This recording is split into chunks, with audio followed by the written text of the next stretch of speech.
अस्सलामुअलैकुम। तो आज की वीडियो में मैं आपके जो है वो इंग्लिश में नंबर अच्छे कराने जा रहा हूँ। अगर इंग्लिश में अच्छे नंबर लेना चाहते हो और फर्स्ट ईयर में अच्छी परसेंटेज बनाना चाहते हो जो कि बच्चों का सपना होता है, तो ये पॉसिबल हो सकता है गेस्ट पेपर की मदद से।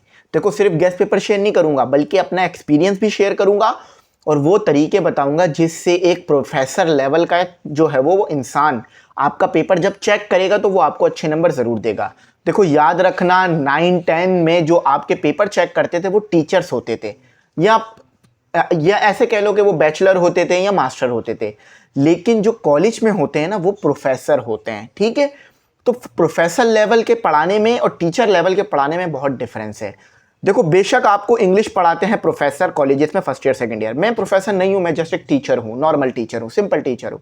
ठीक है, तो मेरे पढ़ाने में और प्रोफेसर के पढ़ाने में जमीन आसमान का फर्क होगा। शायद आपको मेरी बात सुनने में अच्छी लगती हो, लेकिन पढ़ाने में अच्छा कौन होगा? एक प्रोफेसर होगा। और हमेशा अपनी कमियों को एक्सेप्ट करोगे तो जाके चीजें बेहतर बनेंगी।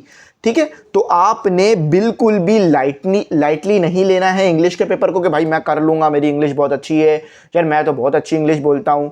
तो इंग्लिश कम टू मी वाली इंग्लिश बोलते हो ना, तो फिर मसला हो जाएगा जिंदगी में। यहाँ पे इंग्लिश कम टू मी वाली इंग्लिश नहीं बोलनी है आपने, या आई नो इंग्लिश वाली इंग्लिश नहीं बोलनी। तो यहाँ पर आपको एक अच्छे लेवल की इंग्लिश बोलनी है। ठीक है, तो चलो, गेस्ट पेपर होगा 2025 के बोर्ड एग्जाम के लिए, क्लास 11 के लिए। ये आपकी जो है वो बुक है आपकी इंग्लिश की, बहुत प्यारी बुक है। 8 चैप्टर मैंने इसके पढ़ा है और यकीन मानो हर चैप्टर ने मुझे बहुत कुछ सिखाया है। और इतना सिखाया है कि मैं अपनी रियल वर्ल्ड में इनको बड़ा यूज़ करता हूँ, मतलब अपनी रियल लाइफ में से बड़ा यूज़ करता हूँ और बड़ा इंस्पायर होता हूँ। एक चैप्टर तो हमारा कायदे आज़म रहमतुल्लाह अलैह पर है, जिसमें इन्होंने जो 11 अगस्त 1947 को जो स्पीच दी थी, और जो कि तारीखी स्पीच थी। यकीन मानो, हमेशा ये स्पीच पाकिस्तान के लिए एक रोड मैप है। ठीक है, पाकिस्तान का अगर आइन बना है तो ये स्पीच उस आइन के लिए रोड मैप बनी है। आप पाकिस्तान का आइन उठा के देख लो और ये स्पीच उठा के देख लो, आपको बहुत सारी चीज़ें ऐसी मिलेंगी जो कि इस स्पीच में और आइन में सेम मिलेंगी। तो बहुत ज़बरदस्त स्पीच है ये, और इसको पढ़कर ना सिर्फ हम अपने मुल्क के लिए कुछ कर सकते हैं बल्कि मुल्क के लिए चीज़ें बेहतर बना सकते हैं। अच्छा देखो, गेस्ट पेपर की तरतीब देखो, ज़रा बात सुनो है क्या। कायदे आज़म एम्फेसाइज यानी जोर देना, किसी चीज़ के ऊपर जोर देना। Quaid Azam emphasised the importance of dash for new government. अच्छा, कायदे आज़म ने किस चीज़ के ऊपर जोर दिया कि नई गवर्नमेंट में ये चीज़ होनी चाहिए? यूनिटी तो होनी चाहिए। मिलिट्री, अब आपको ऐसा लगेगा सारे सही हैं, मगर देखो, मिलिट्री नो डाउट एक बहुत इंपॉर्टेंट चीज़ है। अगर किसी मुल्क के पास अपनी मिलिट्री ना हो तो फिर उसकी कोई वैल्यू नहीं रहती। तो मिलिट्री बहुत इंपॉर्टेंट है, जैसे आप आर्मी कह रहे हो बेसिकली ना, आर्मी। ठीक है, तो आर्मी हमारी बहुत इंपॉर्टेंट है। नेशनल आइडेंटिटी, ये भी बहुत इंपॉर्टेंट चीज़ है। एजुकेशन भी बहुत इंपॉर्टेंट है। लेकिन अगर हम यूनिटी नहीं होगी तो ये सारी चीज़ें इफेक्ट हो जाएंगी। कैसे? मैं एक ज़्यादा एक्सप्लेन कर रहा हूँ, हर एक्सप्लेन नहीं करूँगा। अब उसकी वजह सुनो, अगर यूनिटी नहीं होगी तो आप एक पावरफुल मिलिट्री नहीं बना सकते। लोग एक दूसरे के लिए नहीं लड़ेंगे, एक दूसरे से लड़ जाएंगे। बल्कि अगर यूनिटी नहीं होगी तो आप नेशनल आइडेंटिटी क्या करोगे लेकर? आप तो बस फिर नेशनल आइडेंटिटी दिखा रहे होगे कि यार मैं इस कौम से हूँ, मैं उस कौम से हूँ।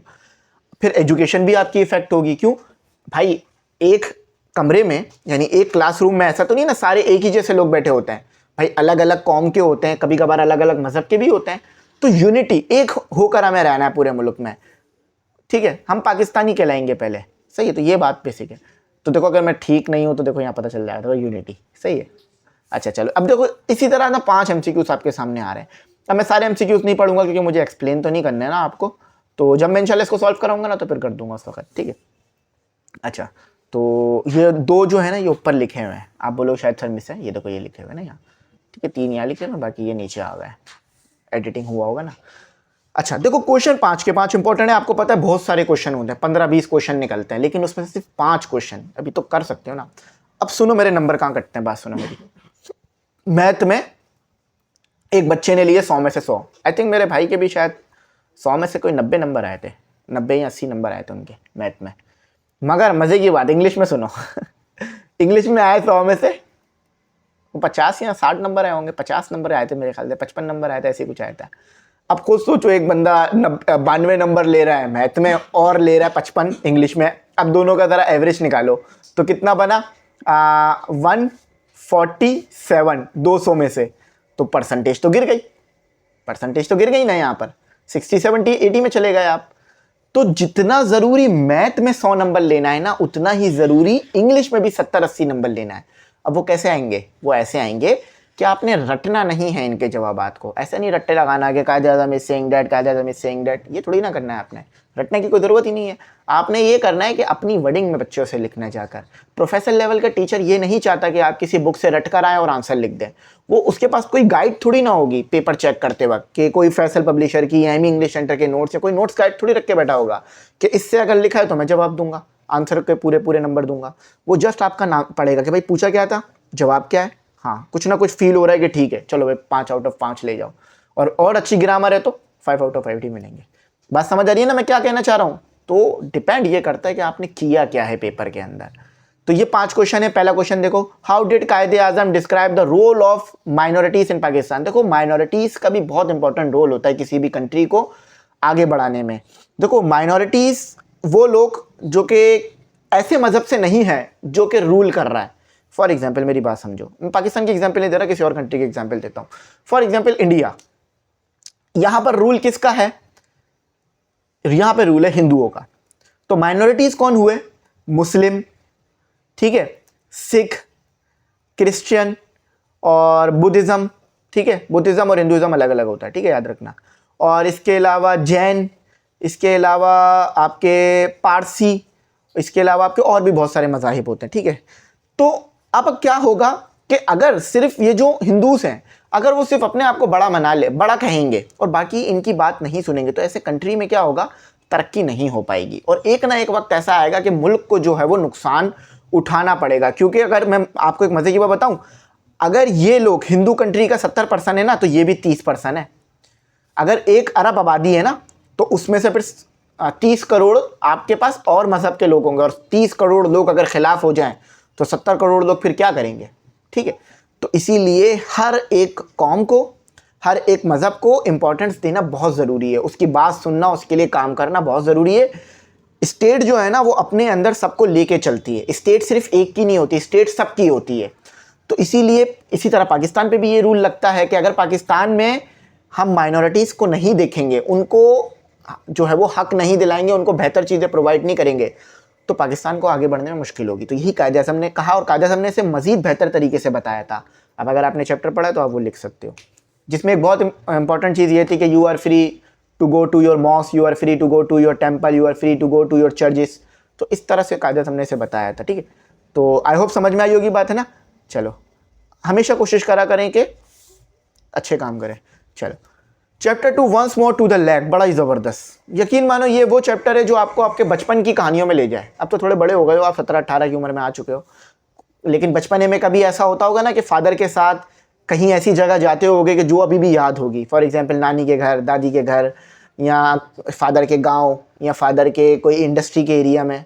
तो दोबारा वहाँ जाओगे बगैर फादर के, तो आपको फील होगा कि आपने कितना बड़ा एक वक्त गुजारा और कितना अहम और एक वक्त गुजारा। तो देखो, the writer describe the lake as a place of happiness, permanence, discomfort या आइसोलेशन। आई थिंक मेरे ख्याल से हैप्पीनेस था इसका जवाब, नहीं, परसिमेंस, हाँ, ठीक है। तो वो इसकी रीज़न आपको पता है जब अगर आपने चैप्टर पढ़ रखा, मैं एक्सप्लेन नहीं करूँगा इसे, ठीक है। अब आ जाओ क्वेश्चंस पर। आई थिंक इसमें 10-12 चैप्टर हैं, तो हम थोड़ा जल्दी करेंगे। 5 करोगे ना, टेंशन वाली बात तो नहीं है ना भाइयों।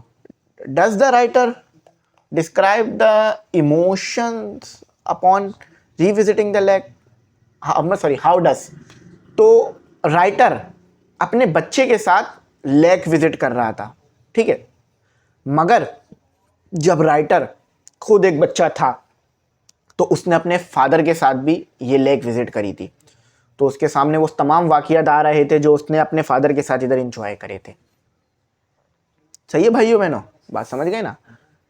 द नेकलेस, ये चैप्टर आपको ये बताता है कि कभी भी किसी से उधार नहीं लो। वो देखा होगा ना, लिखा होता है दुकानों पे, उधार एक जंग है इसीलिए बंद है। जंग है से क्या मुराद है कि उधार लेने से ना फिर चीज़ें ख़राब हो जाती हैं, इंसान अपनी वैल्यू खो देता है। जो उधार देता है फिर वो बदतमीज़ी भी करता है कभी कभार उधार लेने वाले से। तो इसलिए उधार से बचो जितना हो सके, अपनी ज़रूरत को कम कर दो अगर कर सकते हो, पॉसिबल है तो, लेकिन उधार ना लो। ये बड़ा अच्छा अमल नहीं समझा जाता उधार लेना। हाँ, लेकिन बहुत मजबूरी आ जाए, कोई और हल है नहीं आपके सामने, तो फिर अलग बात है। मगर आखिरी हद तक जाओ, उधार ना लो अपनी। अब फॉर एग्जाम्पल आपको पिज़्ज़ा खाना है, अब इसके लिए उधार ले रहे हो तो ये तो गलत बात है ना भाई। अपने पैसों से खाओ पिज़्ज़ा, कभी भी उधार ना लो। ये इसके 5 आंसर्स हो गए, ठीक है। ये छोटी छोटी सी चीज़ें होती हैं जो कि आपको आगे बढ़ाने में बड़ा रोल प्ले करती हैं। What sacrifice did the Loisel make to pay for replacement necklace? I think ये जो उनके हस्बैंड थे, ये उनकी बात हो रही है, ठीक है। तो उन्होंने भी बड़ा सेक्रीफाइस किया था ना, कि भाई उधार लिए, काम किया, और फिर पता चला कि वो तो उधार था, वो जो हार लिया था नेकलेस वो तो नकली था, याद होगा सब। बड़ी ज़बरदस्त कहानी है। लॉयसल शॉर्ट थे ना ये उनके। आर्टिफिशियल, अच्छा चैप्टर कौन सा शुरू हुआ है हमारा? Technology revolution. देखो टेक्नोलॉजी तो बड़ी इंपॉर्टेंट है आज के दौर में, और आर्टिफिशियल इंटेलिजेंस, एआई जो फ्यूचर है हमारा, इसके ऊपर हम बात कर रहे हैं। ये देखो, ये इसके 5 एमसीक्यूज आ गए, ये इसके आंसर्स आ गए। अच्छा, अब आ जाओ एमसी क्वेश्चंस पे बात करते हैं। तो देखो क्वेश्चन सारे इंपॉर्टेंट है। सबसे पहला पढ़ते हैं, व्हाट आर सम की characteristics of the digital revolution. तो देखो डिजिटल रेवोल्यूशन क्या करती है? काम को तेज़ करती है, चीप कर देती है, और एक तरह से इसमें रिकॉर्ड रखना आसान है, ज़्यादा लोगों को हैंडल करना आसान है, और बहुत सारे फ़ायदे होते हैं। तो ये 5 आंसर्स आपने करने हैं। अब आप बोलोगे सर कम क्यों नहीं करवा रहे? देखो बेटा, 20 क्वेश्चन होते हैं, 20-25 क्वेश्चन होते हैं आपकी गाइड में, को उसमें 10 तो उसमें ही होता है आपकी बुक में। तो यहाँ कितने कर दिए? यहाँ एडजस्ट कर दिए 5। तो देखो 20 में से 5, 15 तो ऑलरेडी कम हो गए ना। अब मज़ीद कम कर दिया तो फिर तो बड़ा मुश्किल हो जाएगा, प्रोबेबिलिटी भी कम हो जाएगी लगने के। सही है। तो माई बैंक अकाउंट, तो माई बैंक अकाउंट आपने करना है। और माई बैंक अकाउंट का जो चैप्टर है, ये बहुत ज़्यादा इंपॉर्टेंट चैप्टर है आपका। इसमें एक बड़ा ज़बरदस्त का कैरेक्टर उन्होंने बताया था कि भाई किस तरह से हंसी मजाक हुआ था इसमें ना, याद होगा। उसी दिन बैंक खोला, उसी दिन सारे पैसे निकाल के ले गए थे। तो ये इसके 5 questions. What impression did the writer give to the manager at the bank? तो मैनेजर को ये लग रहा था ये शायद कोई डिटेक्टिव है, डिटेक्टिव वगैरह। तो मैनेजर बड़ा सीरियस ले रहा था। बाद में पता चला ये तो सिर्फ जस्ट बैंक अकाउंट खुलवाने आए, ठीक है। तो सेल्फ रिलायंस, अपने ऊपर यकीन रखना बहुत इंपॉर्टेंट है। ये इसके एमसीक्यूज आ गए, ये इसके 5 शॉर्ट आ गए। 1 2 3 4 5। ही देखो पहला शॉर्ट क्या है, पहला शॉर्ट क्वेश्चन क्या है? What does the author mean by trust thyself? Thyself, I think सही लिखा हुआ है। अपने ऊपर भरोसा रखना बहुत जरूरी है। तो ये 5 क्वेश्चन है, इसके आप आंसर करेंगे। Struggle for an education, Booker T education, Booker T, इनकी जर्नी जो है बहुत ज़बरदस्त थी। यकीन मानो मैं तो बहुत इंस्पायर हुआ था इनको पढ़कर, कि किस तरह इन्होंने रोटों पे रहे तालीम की खातिर, किस तरह ये मज़दूर थे और कितने बड़े ओहदे पे पहुँचे थे। सदर के सेक्रेटरी बन गए थे ये। तो बहुत इंपॉर्टेंट है, इसको छोड़ना मत, ठीक है भाई। ये आपकी लाइफ चेंज कर सकता है, आपका पर्सपेक्टिव चेंज कर सकता है एजुकेशन के ऊपर। ये इसके एमसीक्यूज के आंसर आ गए, ये इसका हो गया। What qualities did the writer develop during his work at mister Ruffner house? तो रफनर हाउस में वो क्या उन्होंने क्वालिटीज डेवलप की थी, सब आपको बताना है। A voyage to the city of lion, ठीक है। अब मैंने नहीं पढ़ाया, ठीक है, मैंने सिर्फ 7 ही पढ़ा है अभी तक आपको। ये हो गया 8वां, ये एमसीक्यूज हो गए, ये इसके आंसर्स आ गए। अब देखो क्या लिखा हुआ है। What are some of the key reason behind Singapore rapid economic growth? तो देखो सिंगापुर ने इतनी जल्दी ग्रोथ टेक्नोलॉजी की वजह से भी की है, ट्रांसपेरेंसी लाकर, बहुत सारी चीज़ें हैं। तो चैप्टर पढ़ोगे तो वो ज़्यादा अच्छा एक्सप्लेन हो जाएगा, ठीक है। चूजिंग कैरियर, अब देखो आप ऐसे उस पर आ गए हो टाइम में कि अब आपको अपना कैरियर भी चॉइस करना है ना, चूज़ करना है। तो ये चैप्टर उसके लिए बड़ा इंपॉर्टेंट है। ये 5 एमसीक्यूज हो गए इसके, और ये इसका क्वेश्चन आंसर्स आ गए। How can skills influence career choice? देखो जो स्किल्स होंगी उसी में आगे जाओगे ना। ऐसा तो नहीं है कि आपको फ्रिज सही करना आता है और आप टीवी का काम शुरू कर दो, तो फिर टीवी का काम सीखने के लिए और स्किल्स लेनी पड़ जाएंगी। तो ये हो गया 5। पेर्ल्स ऑफ विजडम, ये इसके क्वेश्चंस हो गए, ठीक है। और ये इसके वो हो गए। What advice did the savage give about relying on wealth? ठीक है। पोयम आ गई, पोयम ज़्यादा है, पोयम के क्वेश्चन ज़्यादा दिए हैं, 10 दिए हैं। तो ये आ गए। The characters of a happy life, how does poet define happiness in relation to serving other, summarising the central ideas of the characters of a happy life, what does poet emphasise about the pursuit of happiness. ये सारे आपको मुख्तलिफ। अच्छा, यहाँ पर हमने ना poem को ऐसा नहीं किया, पोयम वाइज नहीं लिखा है, सारे एक साथ रख दिए हैं, क्योंकि फिर वो पोयम वाइज लिखते हैं तो क्वेश्चन और बढ़ जाते हैं, तो इसलिए सारे अलग अलग रख दिए हैं। अच्छा, इनको प्रैक्टिस कर लेना। A visit to a small planet, ये एमसीक्यूज विजिट कर लेना, ठीक है, ये लिखे मैं। अच्छा, ये इसके आंसर क्वेश्चंस लिखे मैं। 8 ग्रामर आ गई। ग्रामर में ये फिल इन द ब्लैंक्स है, ये देखो 30 के करीब दिए है, डू एज डायरेक्टेड दिए हैं मैं, जो कि बड़ी ज़रूरत है, पूछा जाता है। हल्के हल्के चलाता हूँ ताकि आपको नज़र आ जाए, ठीक है, ये हल्के हल्के चला दिया। अच्छा, सही पढ़ लेना इसे। अनसीज पैसेज हो गया, ये प्रैक्टिस के लिए। और बच्चे पूछते हैं पैसेज कहाँ से आएगा, कहीं से भी आ सकता है बेटा, आपकी बुक से भी उठाया जा सकता है, तो पढ़ अच्छी तरह से चैप्टर पढ़ा करो। पैसेज नंबर 2 आ गया, इसका आंसर कर लेना। अच्छा, कवरिंग लेटर एंड सीवी, इस टॉपिक पे कवरिंग लेटर और सीवी लिखना सिखा चुका हूँ, ये पूरा सेफ लिखना। कवरिंग लेटर लिखना, एंड सीवी लिखना, और आगे लिख देना एमई इंग्लिश सेंटर। आपको मिलेगी वीडियो, उसको देखना और कवरिंग लेटर और सीवी लिखना सीखना। ये 3 टॉपिक दिए मैं। कवरिंग लेटर का, सीवी तो हर जगह एक ही जैसी लगा सकते हो, कवरिंग लेटर चेंज होता रहेगा एडवर्टाइजिंग के मुताबिक। ईमेल आ गई, रिपोर्ट आ गई, इसके ये टॉपिक हो गए। ईमेल रिपोर्ट, रिपोर्ट लिखने का एक पूरा फॉर्मेट होता है, उसको फॉलो करना, हेडिंग वाइज लिखना। अच्छा, ऐसे अब इनको नहीं फॉलो करना। आप बोलोगे सर क्यों नहीं करना, देखो इसकी वजह यह है, तो टीचर ने बिल्कुल सही दिए हैं, ये कंपेयर एंड कंट्रास्ट ऐसे आते हैं, जैसे इसको फॉलो करो, इसको फॉलो करो, इसको फॉलो करो, और ये 3-4।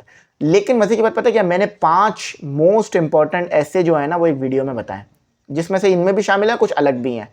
अब करना क्या है, आपने लिखना है 2025 मोस्ट इम्पॉर्टेंट एससीस, ठीक है। लेकिन फिर वीडियो नहीं मिलेगी, आपको आगे लिखना होगा एमई इंग्लिश सेंटर। आपके सामने वीडियो आ जाएगी जिसमें मैंने ऐसे लिखने का तरीका भी बताया। यकीन मानो, ये कंपेयर एंड कंट्रास्ट ऐसे जितनी टेक्निकल चीज़ है ना, इतनी टेक्निकल चीज़ आगे और नहीं पढ़ी है आपने, ठीक है। तो इसको टेक्निकली तौर पे आपको करना होगा, जैसे कवरिंग लेटर एंड सीवी करनी होगी ना। तो देखो, ऐसा नहीं हो सकता कि आप बस जो भी दिल में आ रहा है वो लिख दो, ये फ्री राइटिंग नहीं है बेटा, ये एक फॉर्मेट है इसमें पूरा जो फॉलो होगा, वो मैंने वहाँ सिखाया है आपको इस वीडियो के अंदर।